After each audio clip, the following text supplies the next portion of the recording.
O yun, nagbabalik po ang The Big B. Po, kasama pa rin natin syempre si Sangkay Janjan at si Takeru Miyamoto. Uy, may breaking news. Ano to nangyayari sa Senado? Yung Blue Ribbon na hearing, kinansila. Mukhang may gulong nagaganap ngayon sa Senado. May breaking news, wala pang isang oras to, no? So, nagrarambulan na ba sila? Cancel daw muna yung yung Blue Ribbon Committee sa yung investigasyon sa flood control. Bakit kasi? Ano bang problema? Nagulat talaga ako dito. Mukha kasing mukha kasing tinatamaan na silang lahat Kasi kung makikita natin to, no, kasi 'di ba, una si JB Ejercito. Sabi niya, nag-isip na talaga siyang lumipat sa umalis sa majority. Maging independent. So hindi lang pala siya. Si Wingate Chalian din ata, may ganun din atang issue. At saka ating dalawang Villar. So, ngayon, ang dahilan kasi nila dito, hindi daw nila nagugustuhan yung takbo ng investigasyon ng Blue Ribbon Committee. Kasi ang tinuturo sila daw, senador. Anong magagawa natin kung sila tinuturo ng ebidensya? Kaya nga, mapipigilan ba natin yun? At itatago ba natin yun? Ang reklamo ngayon nila, bakit daw puro senador, bakit si Saldico lang daw yung sa congressman? Ang point dito kasi, di ba, Blue Ribbon Committee yan marami sila dyan. Andun si Marcoleta, andun si Mark Villar din ata, kasali din ata doon. So, trabaho din nila maghanap ng ebidensya para ituro yung mga ibang congressman. Yun! Kasalanan nila, ba't wala sila mapakitang ebidensya para ituro yung mga congressman? Kasi tayo, gusto natin may turong congressman talaga. Di ba? Tama. Hindi ako naniniwala ng senador lang yan Correct. Ako mas diba? marami sa House. Mas maraming kongresista kaysa sa senador. Hindi, ko naman, tama din yun. Hindi po pwedeng mga senador lang. Kaya nga lang, maghanap sila ng mga ebidensya. Alangan naman na laway-laway lang. Mahirap kasi yun. Naglabas ng ebidensya si Marcoleta. Ano yun? Si Ordigo Tesa. Yun nga ang problema. Hindi na nga makita. Hindi na anong nangyari. Excited na pa naman ako dun. Ito na yun. Sa totoo. Babanat na kami kay Sabay. Ang bira yan. Parang parang biglang... Naudlot na. Masaya na sana Hindi, okay na Nagano si Mike nun yan na. Nakaganon na ako. Ready na tayo. Diba?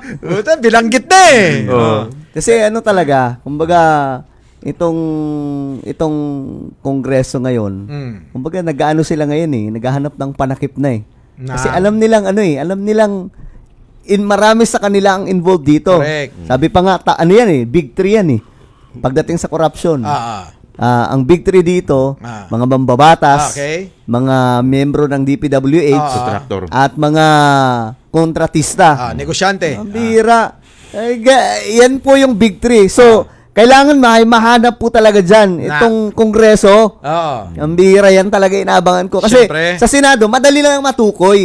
Madali lang matukoy. Kunti lang sila dun Actually, bakit sila umiiyak? Kukunti lang naman ang tinuturo sa kanila. Kunti lang naman kasi talaga sila. Doon sa kongreso, sa House, marami nang itinuro, di ba? Daming pangalan na ang tanong kasi doon sa bakit wala silang follow-up doon sa mga tinuro? Yun lang din. Walang follow-up. Kasi, sabihin na nga natin na si Ping Lacson nga yung chairman yan. Pero, meron din namang ibang mga minority na nandun na trabaho nyo ring maghanap ng ebidensya para sa mga congressman. Para may maibulalas naman kayo sa hearing. Baka Pero ang pinakamalaking tanong kasi dito, kung masususpindi nga itong Blue Ribbon Committee, so, ibig sabihin ba nito, may pressure dun sa liderato ng Senado? Malamang. Kay Tito Soto? Meron yan. Nakikita ko nga sa mga post, hindi pa rin daw ba nag-i-impake si Tito Soto? May mga ganyan na. May gumaganon. Kaninang umaga yun, nabasa ko yung mga post na gano'n. Ano mayroon? Kasi, papalitan. Ang delikado din kasi dito, kung makikita mo yung lineup majority tsaka minority, yung minority, mukhang may makukuha sila sa majority. Pero yung majority, wala silang makukuha sa minority. Wala silang makukuha doon, wala silang marirecruit doon. Syempre, magkakasama-sama dyan yung mga nagkakaroon ng issue. Correct. Ako. Yun talaga yun. Sila rin naman yung may issue. Kaya nga, yung sa minority Parang labanan na ito ngayon ng sa majority, kung hindi pa makukudita ngayon, ito yung mga halo-halo. May issue, walang issue. at yung mga bago. Di ba? Kaya ano talaga, kumbaga, kailangan na, ako, pabor ako na wala na lang hearing yung Senado. Bakit Tumutok tayo sa ICI. Oo nga. Yun Doon na lang. Doon na Kasi, lang. both yung House and Senate involved. Parehas. So bakit eto na paghihinalaan sila Ping na kumakampi kay Martin Romualdez. Kapag sila Marcoleta naman na paghihinalaan na kumakampi naman sa mga Diskaya. Sa mga Diskaya at sa mga kaila Chis Escudero. So kumbaga yung kabila naman kumakampi kaila sa Saldico at saka sa ibang mga kongresista. So kumbaga kayo, magsitigil na lang kayo. Babayaan natin yung ICI. Yun na nga. Kasi yung ICI, yun yung ano accountability yun eh. Accountability kasi yun yun. Talaga. Yun talaga mga ano yun mga eksperto pagdating sa yung batas. ano kasi yung ICI kasi ang habol nun kaso accountability. Yung Blue Ribbon Committee naman kasi in aid of legislation yan eh. So magkaiba. Pero kung titingnan ngayon natin dito no, ang pinaka nakakalungkot dito talagang politika talaga yung nangibabaw imbis na investigasyon sa Blue Ribbon. Tama ka dyan. Ay yung nakakalungkot dyan. Ito pa yung nakakalungkot ka mo. Sa kabila ng napakaraming unos, problema sa kalamidad ng bansang ito, abay nakukuha pa ng mga senador, mga kongresista ng mga politiko na ito na ang kanilang tutukan ay yung kanilang pansariling interes na iligtas. Correct. Di ba? Kung ako lang yan, dapat yung sinasabi mo na itigil yung Blue Ribbon na committee hearing dapat i-abolish na lang tuluyan yung Senado. Ayun, yun ang pinakamaganda dyan. Para wala na Di ba? Kasi sila yung dyan, laging humaharang kahit ngayong... Sila nagpapagulo talaga Sila yung nagpapagulo. Tama si Takero. Papagulo, tapos nagpapayaman. Hindi naman na intention manggulo, pero yung sistema kasi pampagulo talaga sila. Actually, sinisimulan na nga nila yung kampi-kampi yan Nakita mo yung speech ni Cheese? Diba? Andun si Sarah, gumagano pa si Sarah Tuwa pa si Sarah. Parang, alam niyo yung speech ni Cheese? Wala siyang pinaliwanag doon. Wala siyang sinabi doon wala siyang sinagot doon tungkol sa mga allegation sa kanya. Wala naman. Ang ginawa niya lang, nagturo lang siya. Nagturo lang. Habang nakatingin kay Sarah. Kaya Para sinasabi niya, ay Sarah, bata mo ko yung umaaway sa yung umaaway sa yung si Tambaluslos, inaaway ko ngayon. Nakampi tayo. Yun ang nakakatakot pag nawala talaga si BBM.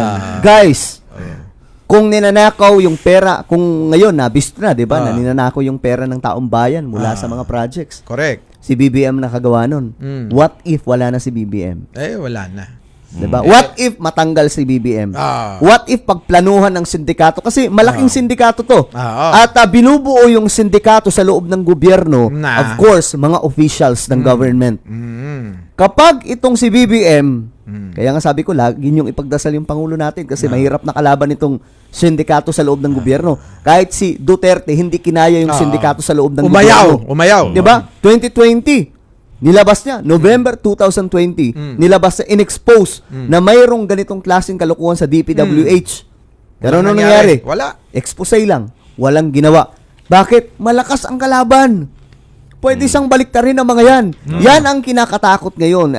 I'm sure. Yan ang hirap sa ko-equal na yan meron din siyang hindi magandang effect. Maganda siya kasi equal nga. Yun nga lang, dahil sa equal kayo, kapag napagtulungan ka, yari ka rin talaga. Kaya parliamentary talaga yung maganda dyan. Diba? At least shadow government yung kalaban mo. At least shadow government. At hindi kayo. Correct. Diba? Pero mukhang may tama yung sinasabi mo kasi parang kinakabahan ako ngayon dahil dito sa ewan ko. Bakit nangyayari sa mga kalsada? Sinusubukan talaga na pabagsakin si BBM. Nagsalita naman si General Bronner.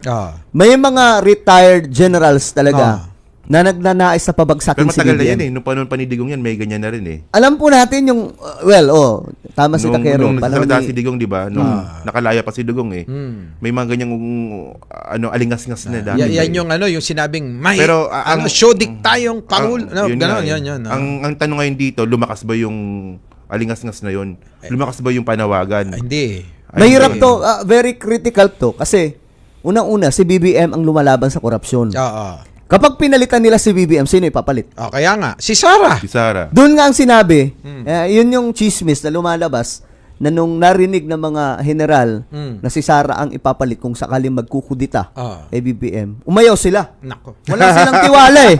Yun yung narinig kong chismis Yun yung narinig kong chismis. Wala Na silang umayaw tiwala. daw yung mga general. Teka lang, sino ipapalit? Nung sinabing si Sara daw, Teka lang. yari tayo dyan. Pinalitan nyo ng parang nakahiga na kayo sa kama pumunta pa kayo sa papag. Ganon, Kaya tinanggihan daw ng mga, sabi di umano, ng mga general. Yung sinabi ni General Bronner na inano niya yung panawagan na yun ng mga retired generals na pabagsakin si BBM magkaroon ng kudita. Ito na nga, magulo na ngayong Pilipinas dahil sa korupsyon. Pero ang tanong kasi Pati dito, sa politika. yung tanong ko rin dyan bakit itong mga retired generals na to, bakit pabor na pabor kay Sara to ay nang karamihan ata itong mga appointee ni Digong baka nakinabang nung panahon ni tingin Digong. ko kasi alam ko na content ko yan di ba meron silang listahan dati kung sino-sino sila, karamihan doon appointee ni Digong, kaya hindi rin maganda yung ano nila, yung motivation ng mga yan, di ba, kaya well, anyways, yan yung ano natin ngayon, yan yung stronghold talaga ngayon ng administration. Kasi matindi yung kalaban nila sindikato to sa loob ng gobyerno. Nabanggit mismo ni Duterte yan dati. Pero ang ating presidente ngayon sabi nila weak leader. Yun pa yung nakagawa ng pamamaraan para talagang itulak itong sindikato. Bulalas, isiwalat. Grabe, no? Hindi to biro, guys. Hindi to biro na laban ni PBBM ngayon. Lahat ng paraan para... Kasi ano to kung walang mangyayari dito, babalik sa kanya to. Babalik talaga. Kay presidente. Siyempre. Parang para tayong napanood ko na sa mga movie. Hindi ko alam na nangyayari pala sa totoong buhay ng toko. So, hindi po siya biro na laban ngayon ni PBBM. Kaya kailangan kasama tayo dito. Kasi may mga nagsasabi na si BBM daw yung pinuno talaga ng korupsyon. Guys, common sense lang. Kung ikaw ay pinuno ng korupsyon, bakit ka magpapaimbestiga? Kaya nga. Bakit mo ipapatugi si Saldico pwede kang ikantan yan? Diba? Ganun lang kasimple. Maghahanap ka, naghanap si BBM ng sariling problema? Baka naman baka iniisip po ng ilang mga kababayan natin na pinoprotektahan ni Pangulong Bongbong si Martin Romualdez, nagkakamali po kayo. Wala hong pinoprotektahan si Pangulo. Basta may kasalanan. Sa ICI nga ngayon, mukhang doon na papunta kay Romualdez Yan. Diba? Wala kasing dito. Pinatawag na Pinatawag na si Romualdez. Si Saldico, si Romualdez. Pero kulang yan. Kulang to. Marami dyan involved. Maraming involved doon sa house. Marami talaga. Diba? Marami. Dapat lahat managot. Di ba inireklamo nila, di ba? Yung pinaka-problema talaga yung insertion sa BICAM. Yung BICAM, di lang patawag mo Sino-sino ba yung nasa BICAM? Kaya nga. Sino ba yung mga pumirma doon? Sila. Sila. Mga congressman din naman yun, tsaka mga senador. At saka yung mga senador, ilang nga lang daw yung walang insertion nung yung mga bago lang ngayon. Di ba? Sila Ping Lacson lang yun. Tapos lahat pala sila may issue din ng flood control at saka mga budget kung saan-saan na pinapasok sa DPWH. Malalim tong So ang kailangan dito, maliban sa pagpapakulong, yung sistema maayos. Mamaya pag-usapan naman natin about sa sistema kasi may good news diyan, ito yung inaabangan natin kasi ang tanong kung aabutan pa ba? Diba? Aabutan yun. Aabutan ni PBBM kasi yung importante kasi dito, alam natin yung problema. Ano yung solusyon? Yan. Dapat talaga may solusyon, hindi pwedeng nakafocus tayo sa Correct. problema. At saka, ito yung solution talaga.